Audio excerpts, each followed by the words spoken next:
Bismillahirrahmanirrahim. Alhamdulillah wassalatu wassalamu ala Rasulillah wa ala alihi wa sahbihi wa mawalah. Amma ba'du. Santriwati yang dirahmati oleh Allah Subhanahu wa taala. Allah Subhanahu wa taala berfirman, "Syahrul Ramadan alladzi unzila fihi al-Qur'an, hudan lin-nas wa bayyinatin minal huda wal furqan." Pada bulan Ramadan diturunkannya Al-Quran. Untuk apa? Hudal linnas, sebagai bentuk petunjuk kepada manusia dan sebagai penjelas untuk petunjuk tersebut, dan Al-Furqan, pembeda antara hak dan yang batil. Maka ayat ini menunjukkan bahwasanya Al-Quran diturunkan oleh Allah Subhanahu wa taala kapan? Pada bulan Ramadan. Dan ini masih umum. Bulan Ramadan terdiri atas 30 hari 30 malam. Di sana ada ayat yang lebih spesifik, yang lebih rinci menjelaskan bahwasanya Al-Quran itu turun pada bulan Ramadan tapi malam tertentu. Firman Allah Subhanahu wa taala, "Inna anzalnahu fi lailatul qadar." Sesungguhnya kami menurunkannya Al-Quran pada bulan atau pada malam Lailatul Qadar. Dan ini semakna dengan firman Allah Subhanahu wa taala dalam surat Dukhan, "Inna anzalnahu fi lailatin mubarakah." Kami menurunkan Al-Qur'an ini pada malam yang penuh keberkahan, yaitu malam Lailatul Qadar. Sehingga dengan ayat-ayat ini kita mengetahui bahwasanya Al-Qur'an diturunkan pada malam Lailatul Qadar. Kemudian apa maknanya? Maknanya sebagaimana yang disebutkan oleh para ulama, bahwasanya bulan Ramadan ini adalah bulan Quran, Syahrul Quran. Ya. Bulan Ramadan adalah bulan Quran. Kalau Sya'ban apa? Bulan apa disebut? Kalau Sya'ban bulan apa disebut? Ada yang tahu? Angkat tangan. Syahrul Madza. Bulan apa dilakopkan bulan Ramadan? Bulan Sya'ban? Syahrul Qurra. Ya, Syahrul Qurra. Apa nih Syahrul Qurra? Bulannya para pembaca Al-Quran. Sya'ban disebut Syahrul Qurra, Ramadan disebut Syahrul Quran. Kenapa Sya'ban disebut Syahrul Qurra? Karena disitulah para qurra, para hafil, itu mempersiapkan hafalannya untuk menjadi atau untuk bekal dia menjadi imam ketika bulan Ramadan. Jadi mereka menghabiskan waktu mereka untuk merojah Al-Quran pada bulan Sya'ban. Nah, sekarang kita berada di tengah-tengah bulan Ramadan. Santriwati yang dirahmati oleh Allah Subhanahu wa taala, bulan Ramadan ini benar-benar kita jadikan menjadi bulan Quran. Bagaimana cara kita menjadikan bulan Ramadan ini bulan Quran? Yang pertama adalah kita dengan cara kita membaca Al-Quran. Alhamdulillah kita ya di pondok ini dibuatkan program, terutama di bulan Ramadan ini intens dengan Al-Quran. Ya, sida di sini dari jam 10 sampai jam 11 Al-Quran, kemudian sibuk waktunya dengan Al-Quran, begitu pula di Putra. Ya, banyak waktu-waktunya untuk Quran. Maka benar-benar kita menjadikan bulan ini bulan untuk kita membaca Al-Quran. Baik secara kuantitas, apa arti kuantitas? Jumlah yang kita baca, jumlah, ataupun dengan kualitas. Kita meningkatkan kuantitas dan kualitas. Kuantitas tentunya dengan banyak membaca, dan kualitas dengan apa? Mempelajari hukum-hukum Al-Quran. Sehingga saya di Putra membukakan untuk yang MA, tentunya kelas 2, kelas 3, tajwid dan gharibul Quran. Ya. Karena Nabi SAW pada bulan Ramadan ngapain? Bertadarus dengan Jibril, bersama dengan Jibril. Apa arti tadarus? Yang pernah belajar shorof sampai wazan tafa'ala sudah sampai? Belum.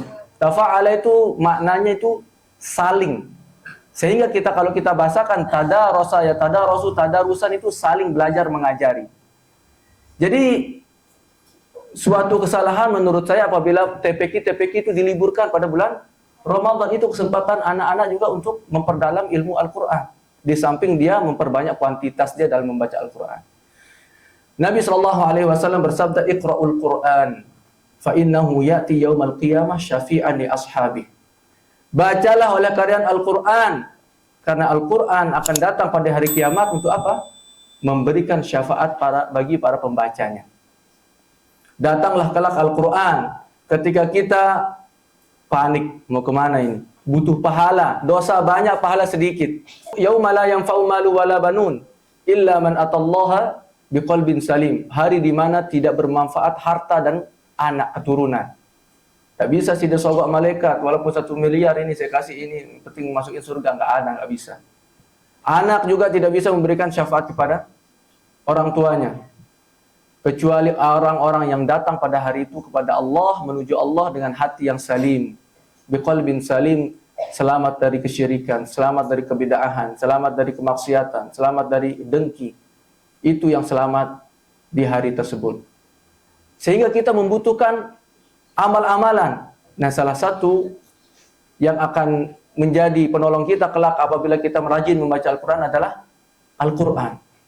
Dia akan datang dan meminta izin kepada Allah Subhanahu wa taala untuk memberikan para pembacanya syafaat. Maka jangan malas-malas untuk kita membaca Al-Quran. Ya, alhamdulillah kalian diprogramkan di sini. Ya. Tapi ya walaupun diprogramkan ada saja ya izin kamar mandi, padahal tidak butuh apa-apa. Ya. Ada aja caranya. Nabi SAW di hadis yang lain mengatakan, Al-mahir bil Quran ma'as safaratil kirabil bararah. Walladhi yaqra'ul Quran wa huwa yatata'ta'u fihi wa alaihi syaqqun falahu ajran. Orang yang mahir, yang pintar dalam membaca Al-Quran, Masya Allah bacaannya bagus, makharijul hurufnya tepat, tajwidnya bagus. Apa kata Nabi? Ma'as safaratil kiramil bararah. Kelak dia akan dibangkitkan bersamaan dengan para malaikat yang mulia. Dan orang-orang yang membaca Al-Quran, wa yatata'ta'u fihi, dia terbata-bata, gagap, masih baru belajar Al-Quran. Jangan gengsi. Ya, masih kelas 1 MTS, kelas 2, Ustaz masih belum lancar, baca Al-Quran. Dia dapat keutamaan fadilah yang khusus dari Nabi SAW. Kata beliau, jangan barang siapa yang membaca Al-Quran dan dia gagap, masih susah, masih terbata-bata, apa kata Nabi? Falahu ajran. Maka dia mempunyai atau memiliki atau mendapatkan 2 pahala. Pahala membaca dan pahala dia tetap berusaha membaca Al-Quran walaupun keadaannya seperti itu. Dalam hadis yang lain Nabi SAW bersabda, man qara'a harfan min kitabillah falahu bihi hasanah wal hasanatu bi asyri amsalihha la aqulu alif lam mim harf walakin alifun harf wa lamun harf wa mimun harf. Sekarang saya pengen ini, siapa yang pintar matematika ini kita hitung-hitungan. Oke. Kata Nabi SAW, barang siapa yang membaca 1 huruf dalam Al-Quran, 1 huruf. Nabi tidak mengatakan 1 surah, 1 juz. Man qara'a harfan, barang siapa yang membaca 1 huruf daripada Al-Quran, falahu bihi hasanah, maka dia mendapatkan dengan 1 huruf itu 1 kebaikan. Wal hasanatu bi asyri amsalihha, dan 1 kebaikan dilipat gandakan menjadi 10. Kata Nabi, aku tidak mengatakan alif lam mim itu 1 huruf. Alif 1 kata beliau, lam 1, mim 1. Di dalam bacaan Bismillahirrahmanirrahim di situ terdapat 19 huruf. Sehingga kalau 19 kali 10 berapa? 190. Baru Bismillah doang sudah 190 sudah dapat. Ya ini kita berekeng-rekengan ya, hitung-hitungan, ini kita pahala ya. 190 cuma Bismillah doang. Di dalam 1 halaman itu sekitar 550 kata. 550 kata. Tadi kata Nabi 1 kata 550 huruf. 1 huruf dikalikan berapa? 10. 550 kali 10 berapa? Mana suaranya? 5.500. Itu baru satu halaman. 1 juz berapa halaman? 1 juz berapa halaman? 20. Kalau saya tanya berapa lembar, baru 10 lembar. Tapi ini saya tanya berapa halaman. 20 halaman berarti 5.500 kebaikan itu sekali 1 juz 20 kali berapa? Ayo. 5.500 kali 20 berapa? Kalau kali 10 berapa? 5.500 kali 10 berapa? 55.000 kali 2 110.000. 1 juz sudah dapat berapa? 110.000 kebaikan. Baru 1 juz. Dan sida yang sudah pintar baca Quran setengah jam aja bisa baca satu juz. Kalau duduk di sini 1 jam saja bisa dapat 2 juz. Nah, tadi 1 juz saja sudah dapat 110.000 kali 30 juz. Kali 30 berapa? 110 kali 30. Berapa? Cepat menghitungnya. 110 kali 30. Hah? 110.000. 3.300.000. Berapa? 3.300.000 kalau kita mau hitung-hitungan pahala yang kita dapat kalau sudah bisa khotam Al-Quran sekali. Maka orang yang tidak mengkhatamkan Al-Quran di bulan Ramadan ini sangat rugi. Ya. Dia haramkan dirinya pahala yang banyak ini, kebaikan yang banyak ini. Ada yang sudah khatam dari awal bulan Ramadan sampai sekarang? Ada. Masya Allah. Ya. 3.300.000 kantongin ini. Ya, ini janjinya Nabi, dan janji Nabi itu tidak bohong. Kita mengharap dari Allah Subhanahu wa taala semoga Allah menerima semua amalan kita. Kemudian yang pertama tadi saya mengatakan bahwasanya amalan yang pertama yang bisa atau yang berkaitan dengan Al-Qur'an adalah pertama membacanya. Amalan yang kedua adalah bagaimana cara kita mengamalkan Al-Qur'an. Maka setelah kita membaca Al-Qur'an, yang kedua adalah mentadabburi Al-Qur'an. Alhamdulillah kalian setiap hari kajian, siang, sore ada kajian. Dan itu apa? Kita tetap belajar mentadabburi Al-Quran. Ayat-ayat yang disampaikan oleh guru-gurunya itu juga tadabbur. Ya, itu juga tadabbur. Dan tadabbur yang paling mudah adalah membaca dari terjemahan Al-Quran. Kita mungkin masih kurang mufradat Al-Qurannya, masih kurang kaidah nahunya, sorofnya. Masih belum paham. Maka butuh bantuan terjemahan Al-Quran. Mungkin kita belum sampai seperti orang-orang yang ketika sholat itu sampai nangis terseduh-seduh karena membayangkan, membaca ayat-ayat azab, ayat-ayat rahmat, ayat-ayat tentang neraka, ayat-ayat tentang surga, ayat-ayat tentang keagungan Allah Subhanahu wa taala. Enggak bisa kita, tapi kita minimal membaca terjemahan. Allah Subhanahu wa taala berfirman, "Kitabun anzalnahu ilaika mubarakun liyadabbaru ayatihi wa liyatadzakkara ulul albab." Kitab Al-Qur'an ini yang kami turunkan kepada engkau Muhammad, mubarakun, penuh dengan keberkahan.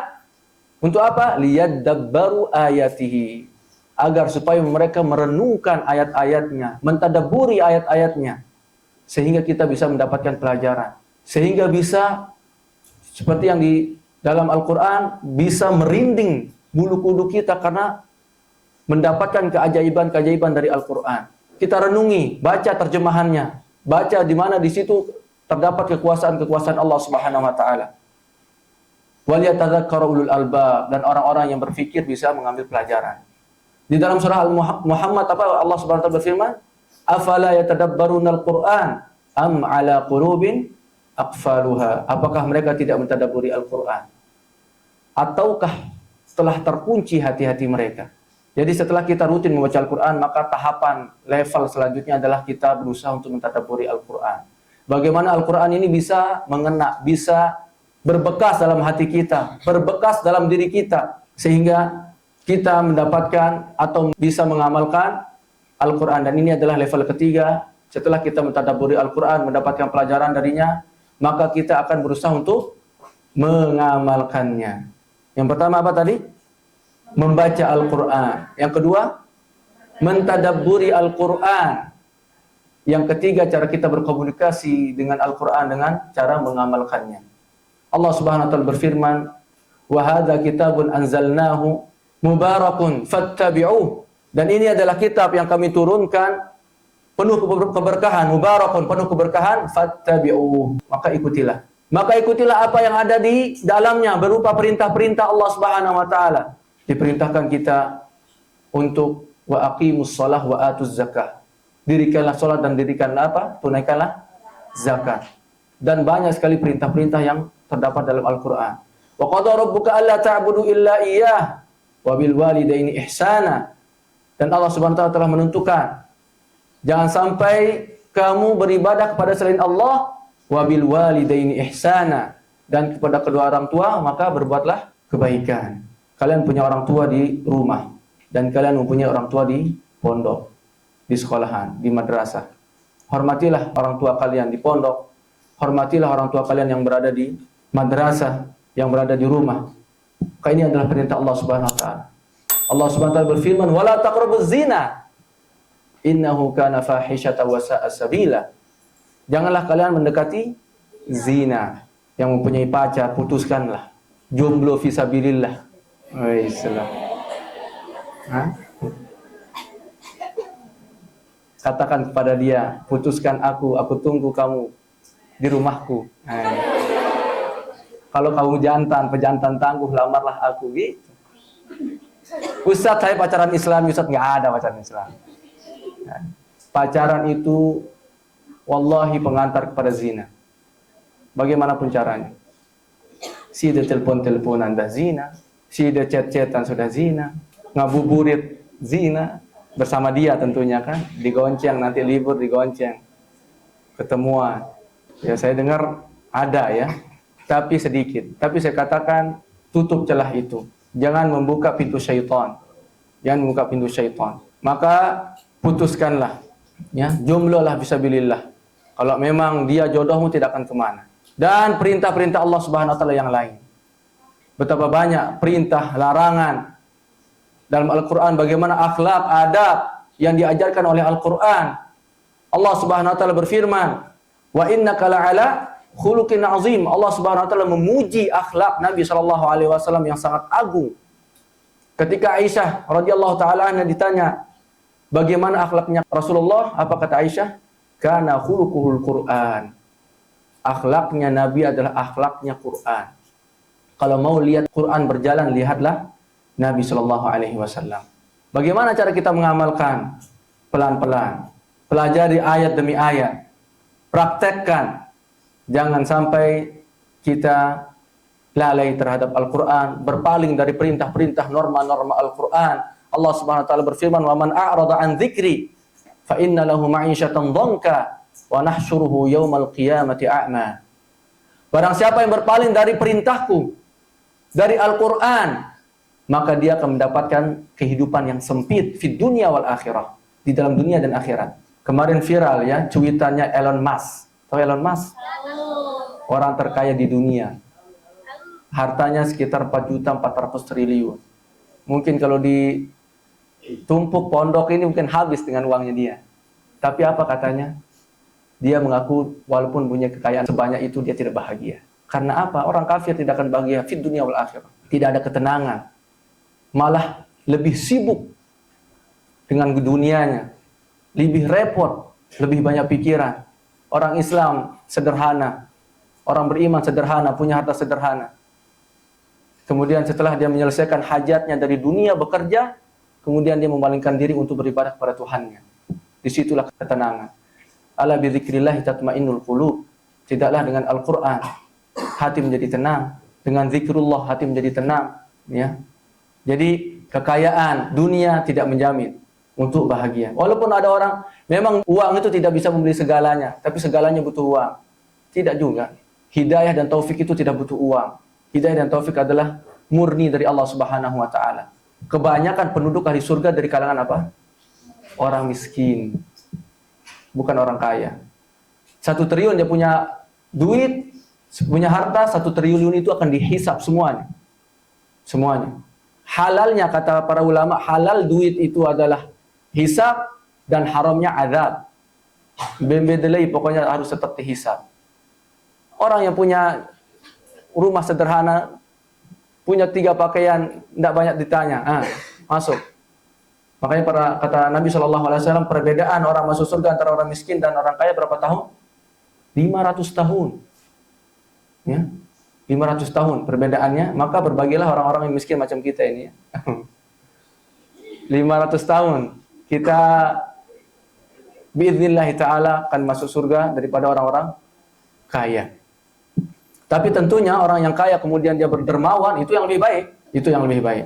Kemudian santriwati yang dirahmati oleh Allah Subhanahu wa taala tadi apa? Mengamalkan Al-Qur'an. Dan kita sudah sampaikan barang siapa yang berpaling dari perintah Allah, dari Al-Qur'an, maka dia akan mendapatkan kehidupan yang sempit. Kehidupan yang sempit. Bahkan di dalam kubur para ulama mengatakan di dalam kubur dapat dia kehidupan sempit itu bagaimana caranya? Dihimpit dia punya kuburan sampai tulang rusuknya apa? Ngilang begini. Dihimpit. Wa nahsyuruhu yaumal qiyamati a'ma, dan kami akan bangkitkan orang-orang ini dengan keadaan buta pada hari kiamat. Ya, karena apa? Mereka berpaling dari perintah-perintah Allah. Ini yang ketiga. Apa yang pertama tadi membacanya, yang kedua mentadabburinya, yang ketiga mengamalkannya, yang kelima adalah bagaimana cara kita berhukum dengan Al-Qur'an. Yang keberapa? Keempat, kita berhukum dengan hukum Al-Qur'an. Afa hukmal jahiliyyati yabghun wa man ahsanu minallahi hukman liqaumi yuqinun. Apakah mereka menginginkan hukum-hukum jahiliyah, hukum-hukum selain Allah, selain Al-Qur'an adalah hukum-hukum jahiliyah? Dan hukum yang manakah yang lebih baik bagi orang-orang yang yakin? Wa man lam yahkum bima anzalallah faulaika humul kafirun, faulaika humul fasiqun, faulaika humuz zalimun, kata Allah. 3 gelar yang diberikan bagi orang-orang yang tidak berhukum dengan Al-Qur'an. Apabila ada perseteruan, maka tengahilah dengan Al-Qur'an. Apabila ada di antara kita keluarganya yang meninggal, maka bagilah warisan sebagaimana Allah Subhanahu wa taala membaginya dalam surah An-Nisa.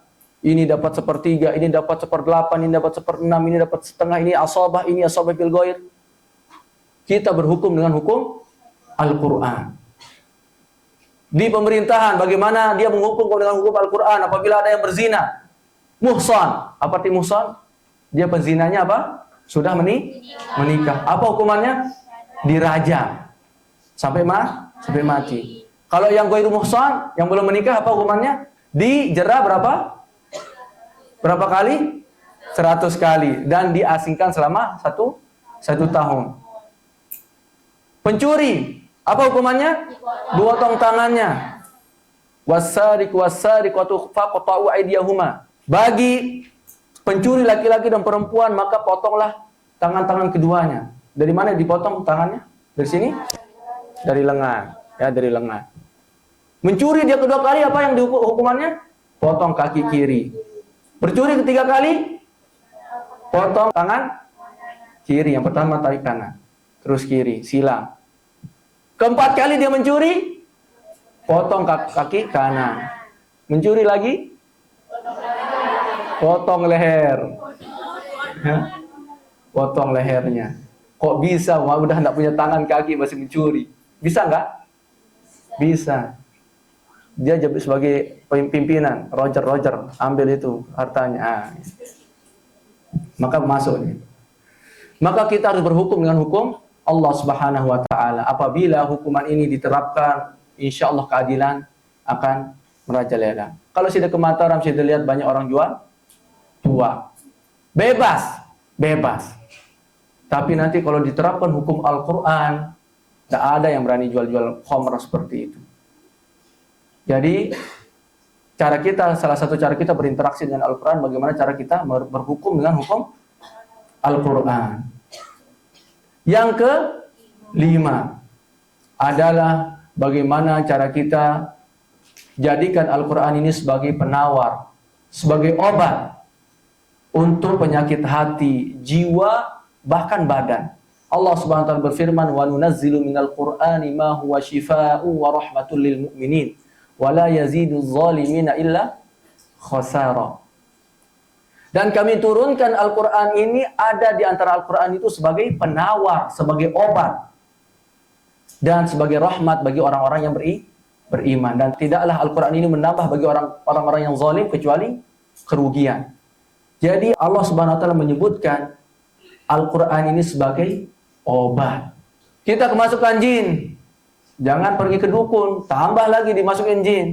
Maka cara mengobatinya adalah meruqyah kita dengan Al-Quran. Kita punya penyakit jiwa, cepat stres, gampang gelisah, resah, was-was. Apa kata Allah tadi? Ala bidzikrillahi tatmainnul qulub. Ingatlah, hanya dengan berzikir pada Allah, membaca Al-Quran, hati menjadi tenang. Coba praktekkan ya. Kalau dia sudah baca Al-Quran 1 jam duduk, itu jam 11 kan selesai ya. Hati menjadi lapang. Praktekkan, lihat aja. Hati menjadi lapang, menjadi tenang, gerakan menjadi ringan, hati menjadi lapang. Masalah seakan-akan ringan setelah kita membaca Al-Quran. Tenang, hati tenang. Pada zaman Nabi Shallallahu Alaihi Wasallam, pernah para sahabat itu melakukan suatu perjalanan, sehingga sampailah mereka pada suatu suku Arab Badui, ya, berada di pedalaman. Mintalah mereka agar dijamu oleh mereka, mintalah para sahabat agar dijamu oleh penduduk suku tersebut. Tetapi mereka enggan, tidak mau, menolak untuk menjamu mereka. Akhirnya apa? Ya sudah, kita jalan. Ketika itu, pimpinan suku, ketua suku, kepala sukunya itu tersengat oleh hewan yang berbisa, ular ataupun kalajengking, tersengat. Dan mereka di sana berusaha untuk menyembuhkan dengan berbagai cara pengobatan. Coba ini, belum lekas sembuh. Sehingga orang-orang di sana mengatakan, coba kita panggil orang-orang tadi, maksudnya para sahabat. Mungkin ada yang di antara mereka yang bisa menyembuhkan. Sehingga dipanggillah para sahabat balik lagi. Kemudian apa? Ditanya, adakah di antara kalian yang bisa menyembuhkan? Ini kepala suku kami tersengat oleh hewan berbisa. Ada, iya, saya bisa, kata salah satu sahabat. Sehingga ketika itu, salah satu membacakan surah Al-Fatihah, kemudian seketika bisanya hilang, dan kepala suku itu sembuh. Maka ini menunjukkan bahwasanya Al-Quran tidak hanya mengobati penyakit jiwa, akan tapi dapat mengobati penyakit badan yang di luar, penyakit luar. Kemarin saya lihat ada Unai, namanya Ustadz Nuruddin Al-Indonesi. Dulu saya pernah sempat menjadi panitia ruqyah syar'iyah di Mataram. Saya jadi panitianya, dan kemarin-kemarin beliau datang lagi dan beliau membuka lagi ruqyah, dan beliau katakan di situ yang mau sembuh dari penyakit kanker, yang mau sembuh dari penyakit stroke. Ini kan semua itu bukan penyakit jiwa, penyakit badan, tapi bisa sembuh biiznillah dengan Al-Quran. Saya pernah melihat beberapa video syekh dari mana mungkin itu menyembuhkan orang yang tidak bisa berbicara dari lahir. Kemudian dibacakan ayat-ayat Al-Quran sehingga dia bisa bicara. Tidak bisa mendengar, dibacakan ayat-ayat Al-Quran bisa mendengar. Jadi Al-Quran ini kita jadikan obat. Kita jadikan penawar untuk seluruh macam penyakit. Jangan kita lupakan Al-Quran. Jangan sedikit-dikit pusing paracetamol, pusing langsung Bodrexin. Ada yang masih minum Bodrexin sini? Bodrek. Ya, coba Al-Qur'an. Coba ruqyah dirinya. Bacakan Al-Kahfi. Bacakan surah-surah yang di dalam ayat, contohnya Qul huwallah, ya qul yang 3 itu, Al-Fatihah, baca ayat kursi. Ayat-ayat yang memang di sana ada fadilahnya, keutamaannya. Cobalah. Ya. Maka berapa tadi cara kita berinteraksi dengan Al-Quran? Ada 5. Yang pertama, membaca Al-Quran. Yang kedua, mentadabburi Al-Quran. Yang ketiga, mengamalkan Al-Quran. Yang keempat, berhukum dengan Al-Quran. Yang kelima, menjadikan Al-Quran sebagai obat atau penawar. Maka pada bulan Al-Quran ini, pada bulan Ramadan ini, senantiasa hendaklah kita untuk senantiasa mendekatkan diri kepada Al-Quran yang dimana sebelumnya sudah jauh. Apalagi kalian tidak mondok, mungkin Al-Qurannya sudah berdebu di atas lemari. Ya, kalau tidak ada program hafalan, setoran, tidak ada program ngaji, mungkin Al-Quran sudah berdebu.